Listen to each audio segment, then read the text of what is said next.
Hello, welcome to our YouTube channel where we are providing mathematics to people that are writing their grade 12 exam as well as grade 9. For this part, this is specifically meant for those that are writing their grade 12 GCE exam. Okay, so probability. In this lesson, I want to confine myself to questions that involve decimal numbers and associated with probability. So we are going to look at the first question,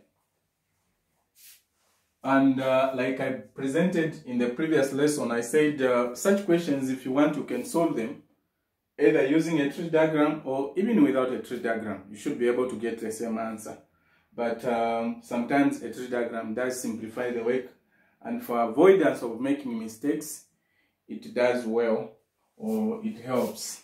So let's look at the first question. These are two examples that I want to present to you. A firm is independently working on two separate jobs. There is a probability of 0.3 for job A. For job A to succeed, this is the probability. And job B, the probability that it will succeed is 0.8. Okay? So, for job A,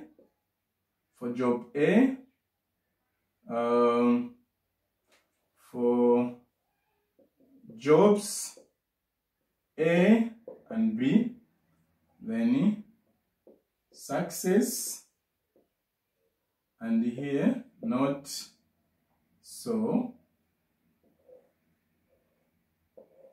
Okay.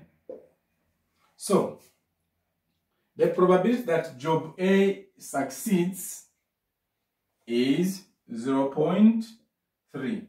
So to find the probability of job A not succeeding, you subtract this from 1, it will be 0.7. The probability of job B succeeding is 0.8. For it to fail or failure to succeed, it's going to be 0.2. This work is needed. You need this work. Okay?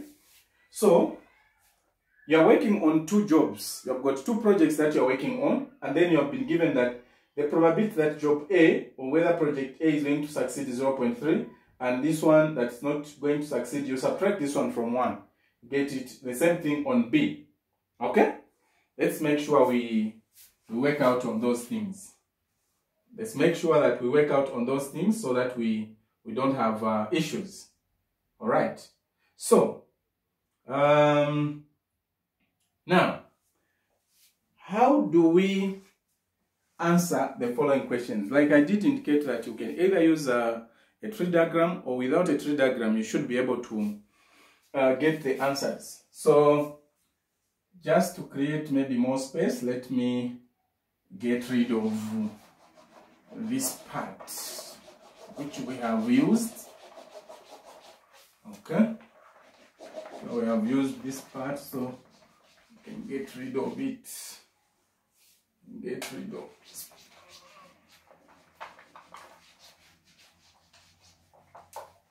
Okay. So,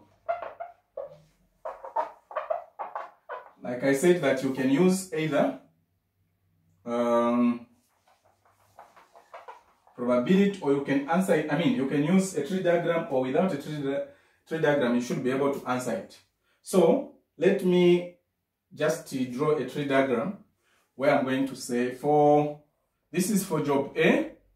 So, job A, the probability that it's going to succeed, this S is for a success, and then this one is, maybe I should put F for failure. Okay? This is for job A. Job A here. So this is going to be 0.3. For its failure is 0.7. Then we need job B. And how we are going to write job B? It has to come here. Job B, success or failure. Even here we have to do it. Job B success or failure. Its success is 0.8, its failure is 0.2, its success is 0.8, its failure is 0.2. So take note that the first one is job A and the second one is job what? B. This is for a tree diagram. So, meaning we have success and success. Job A succeeded and job B succeeded. Then the second one we have success and the failure. It means job A succeeded, job B did not. It failed. Then this one we have F and D, meaning job A failed, then job B succeeded. Then here we have FF. Okay? So now, we get to answer these questions here. We get to answer these questions. So like I was saying, with or without a tree diagram, you should be able to answer them. Find the probability that both jobs succeeded. Both jobs succeeded. The success for job A is what? The success for job A is, for that is job A plus job B. I mean, multiplication. The probability that both of them succeeded. Okay? What are we getting? This is 0.3 multiplied by 0.8. You have to multiply this. The probability. You just get this from these probabilities and multiply them. You should be able to get the answer. And when we multiply this, what do we get? 3 multiplied by 18. I mean, 3 multiplied by 8, what do we get? We get 24. 24, then we have 2 decimal places here, so it will be, okay, this is what we're going to get. And even on this one, here, what are we talking about now? If we come to the tree diagram, the tree diagram, we're going to look at both jobs succeeded. So we are looking at S and S, okay? The probability of what? Probability of SS, okay? Which is now 0.3 multiplied by 0.8. And it still brings you to the same thing. Okay? It still brings you to what? To the same thing. Are we together? That is it. Then we have neither jobs or none of the jobs succeed. Meaning both of them failed. Both of them failed.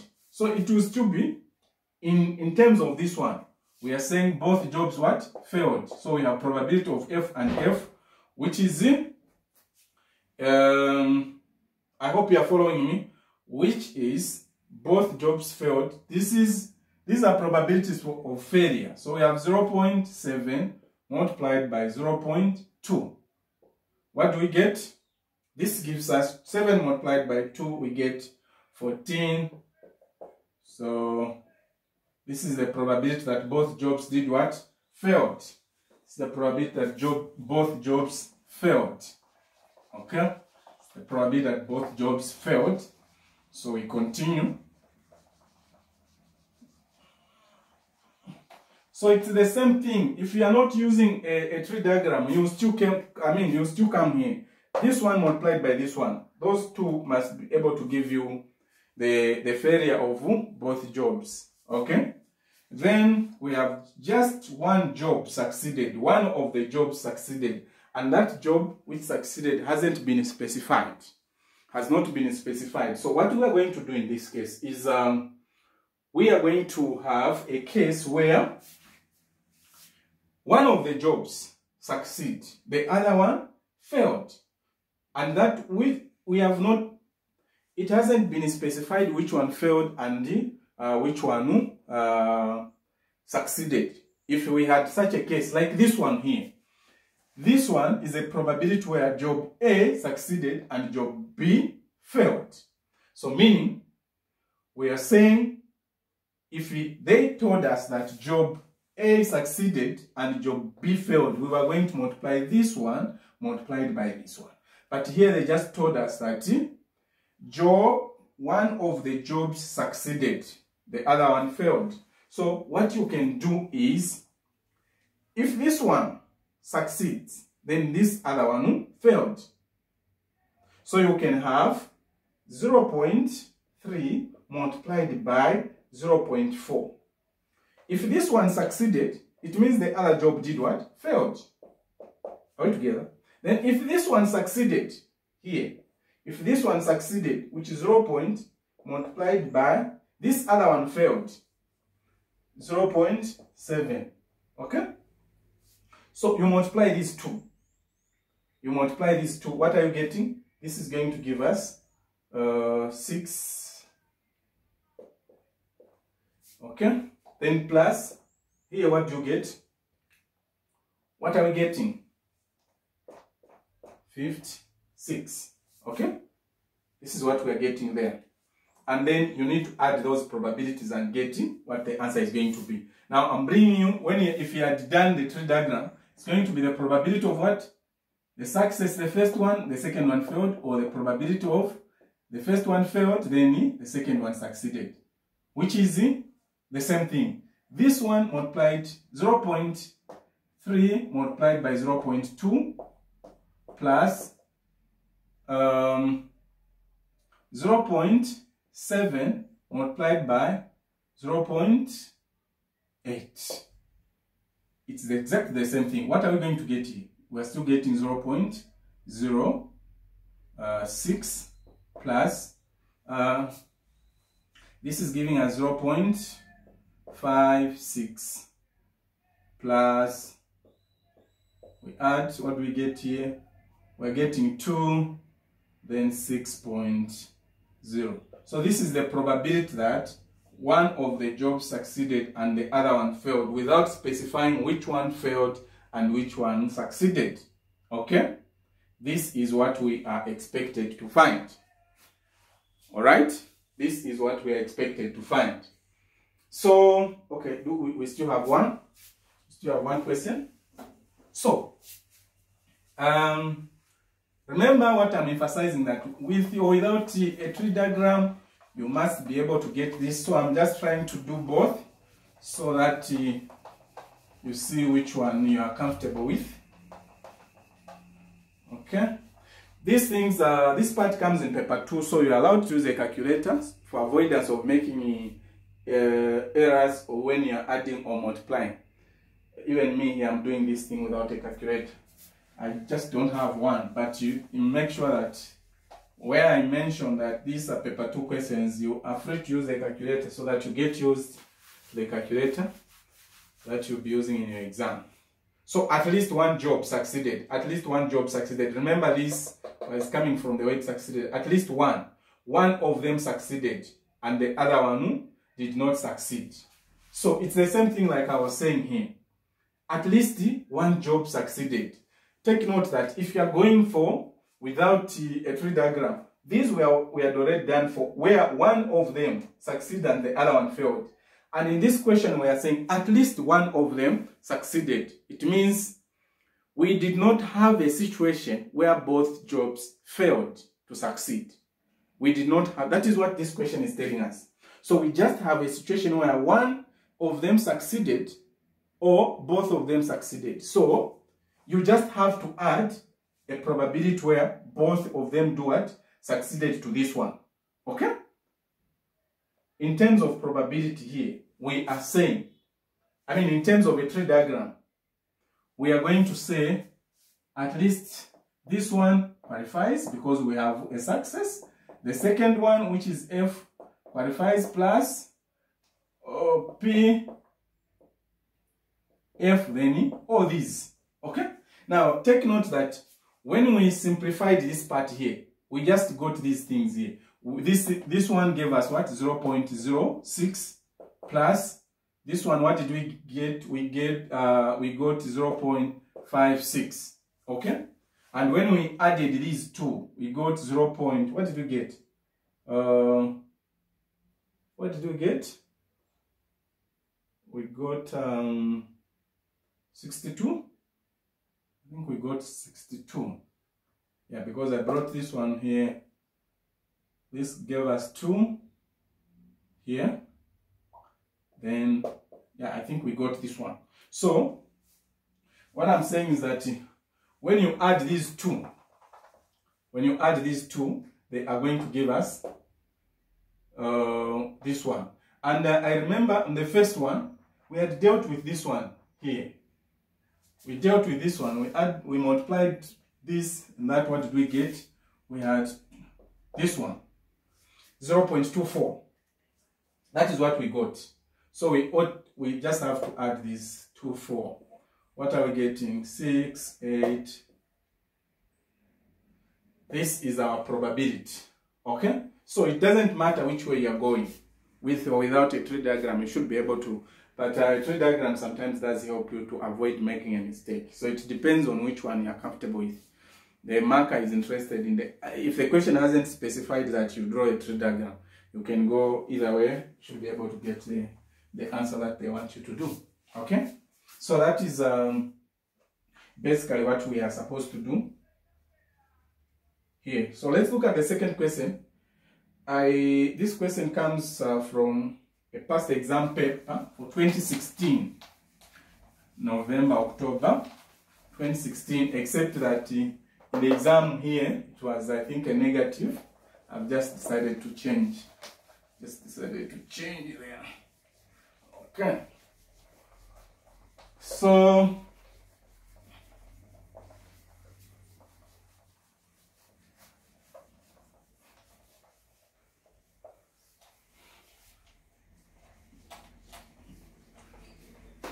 okay. So let's go through the question. Go through the question. So, a survey carried out at a certain hospital indicates that the probability that a patient tested positive for malaria is 0.6. The probability that a patient tested positive. So positive, it's 0.6. What is the probability that two patients, the probability that a patient tested positive is this one. What is the probability that for negative, it's definitely 0.4. Okay? So what is the probability that two patients selected at random? So this is, if you want this, we can take this as for one patient. For the other patient, it will still be the same because the probabilities are not different. We haven't been given, so or what we know that for each patient who goes to the hospital, the probability that they'll test positive for malaria is 0.6, and the probability that they'll test negative is 0. So this is why I was telling you that just using these two, we can go with, we can handle the question even without a tree diagram.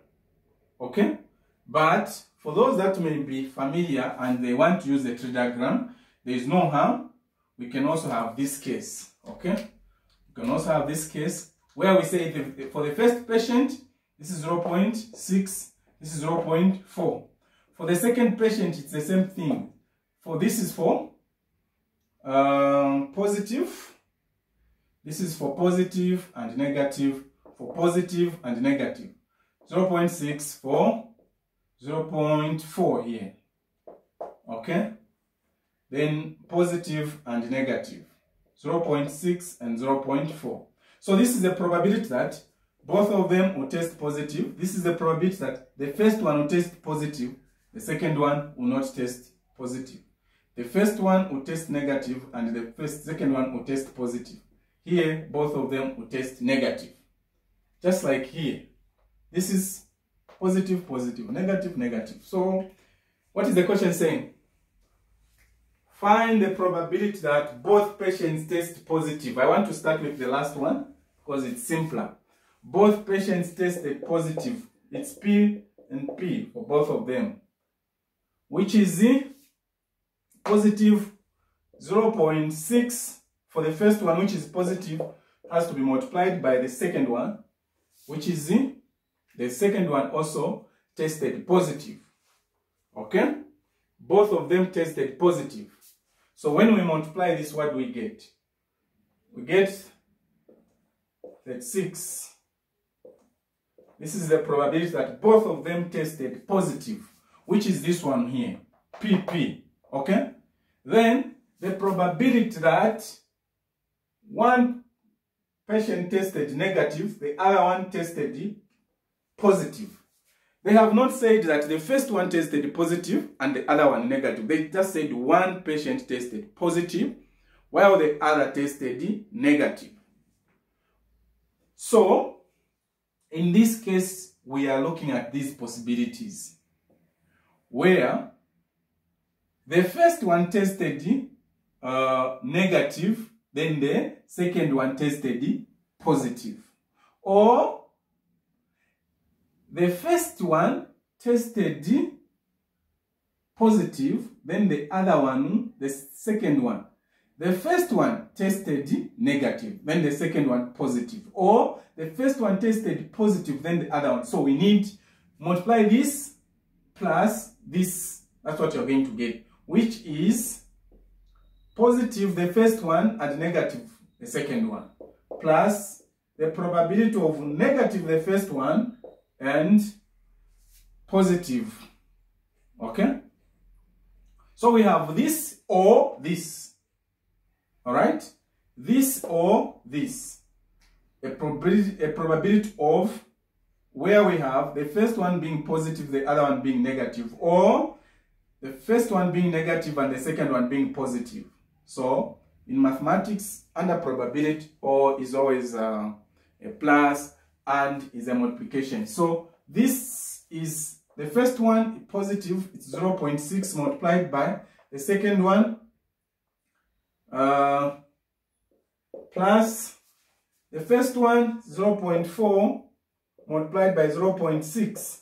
This is going to give us 0.24 plus 0.24. When we add these, we get what? 0.48. 0.48 is the probability that one of these patients will test negative while the other will test positive, without specifying whether the first one or second one tested either positive or negative. All right, I hope that, like I said, this question came direct from a past paper. So these questions we need to make sure that we are practicing them. We don't need to have issues in the exam. All right. So I have a question that I want you to look at.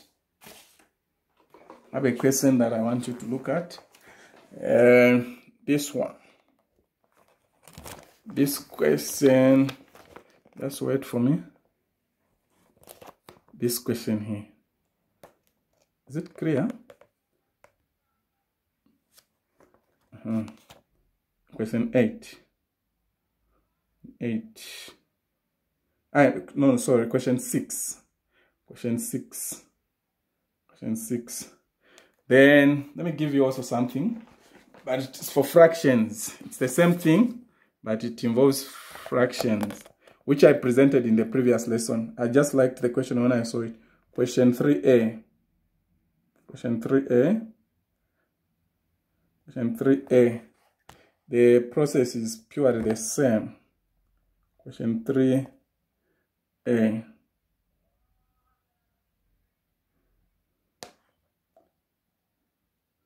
Okay. If you have this book, that's where I got these questions. Okay. This is the end of this lesson. I'll be looking at another lesson where I'll be talking about probabilities that involve the grid, where you're given maybe a coin and a die, the road, then what are the probabilities? I think that's the next lesson that we're going to be looking at. Thank you so much. Make sure you hit that red button down there which talks about subscribe to the channel. Thank you very much once again. Goodbye.